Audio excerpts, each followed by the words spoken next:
To perform any activity, we need energy. This energy is obtained from the breakdown of organic molecules such as sugars, fats and proteins inside the body's cells. I think ये वाला देखा था हमने थोड़ा बहुत है ना एक. Gases by simple diffusion, such as spiders and scorpions, use many, whereas amphibians, frogs can also respire through their skin. यहाँ से शुरू करते हैं. एक सेकंड मैं एडजस्ट कर रही हूँ. Among all animals, mammals have the most well-developed respiratory system. In humans, it consists of respiratory organs such as the respiratory tract and lungs.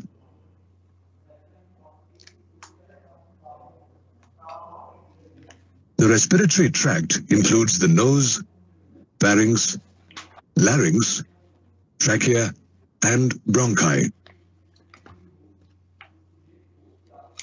The nose is made up of cartilage and bone.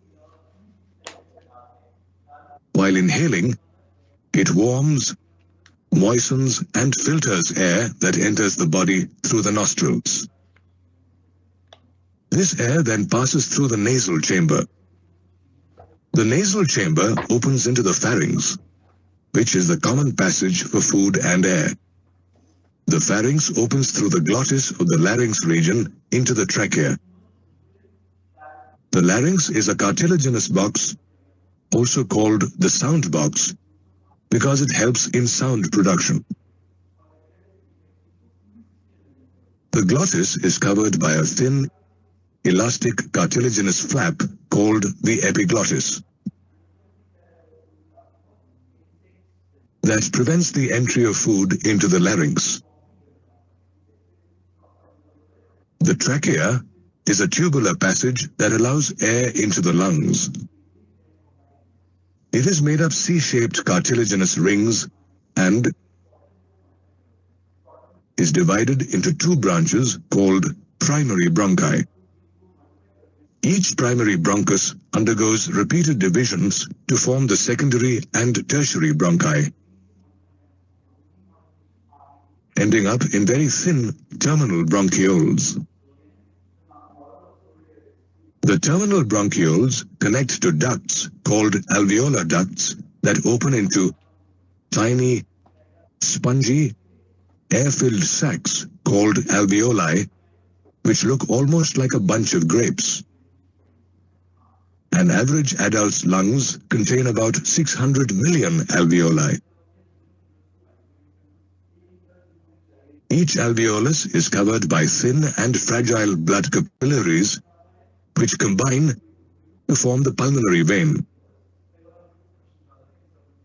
The pulmonary vein carries purified blood to the heart, and from the heart, the pulmonary artery carries impure blood to the lungs. Bronchi, bronchioles, and alveoli form a part of a pair of lungs, the left lung and the right lung. The left lung has two lobes and is slightly smaller because of the location of the heart near it. The right lung is bigger with three lobes.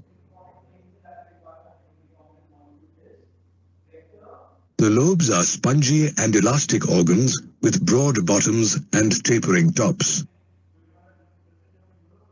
Each lung is enclosed by two membranes, the outer pleural membrane and the inner pleural membrane.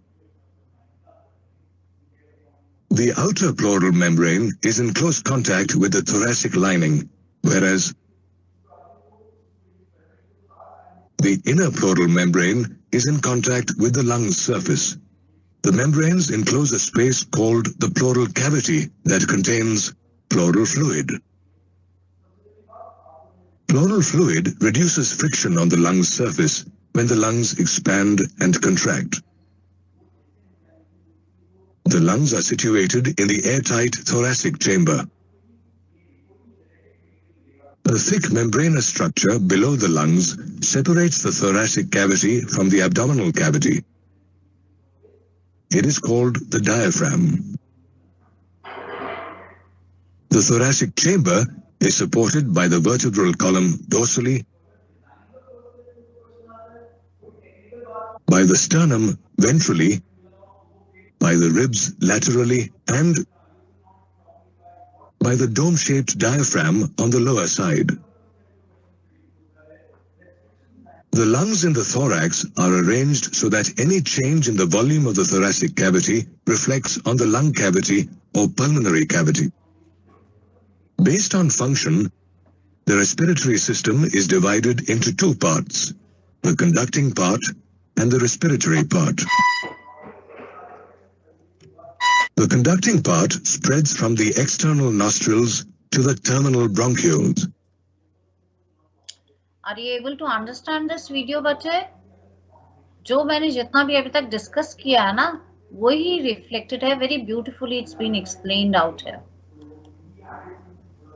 It transports atmospheric air to the alveoli, clears it of foreign particles, and humidifies the air. The respiratory part contains the alveoli and the alveolar ducts. The actual diffusion of oxygen and carbon dioxide between blood and atmospheric air takes place in the alveoli of the respiratory part. Observe your breath. Your chest expands every time you breathe in and contracts every time you breathe out. This is because breathing causes the movement in lung and chest muscles to maintain the body at equilibrium pressure. Let's study respiration in detail. Respiration involves breathing, external respiration, internal transport, internal respiration, and cellular respiration. So total Breathing 5 is a steps. two-step process. 5. The first step, called inspiration, involves taking in air from the atmosphere inside the body, and the second step, Just observe the increase and decrease of the thoracic cavity volume also. जब ये video play हो रहा होगा, just see that also, बच्चे. expiration, involves releasing air from the body into the atmosphere.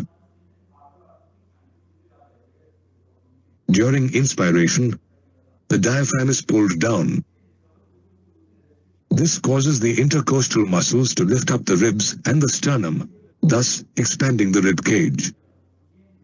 This increases the volume of the thoracic cavity, causing the pressure inside to decrease. This action allows air to enter the body cavity, making the lungs expand. The expiration process is just the opposite of the inspiration process. In expiration, the diaphragm and intercostal muscles relax. This returns the thoracic cavity to its original volume and increases the air pressure in the lungs. As the air pressure inside the lungs is higher than the atmospheric pressure, the air rushes out of the lungs. The second stage of respiration is called external respiration, and it involves diffusion of gases across the alveolar membrane. The diffusion membrane is made up of three major layers, namely the thin squamous epithelium of alveoli, the endothelium of alveolar capillaries, and the basement substance in between them. Alveoli are the primary sites of exchange of gases. The thickness of its membrane is less than a millimeter. Carbon dioxide is 20 to 25 times more. Okay, पहले मैं explain कर देती हूँ, उसके बाद बेटे आप इसको further देखेंगे हम लोग. अभी नहीं, break.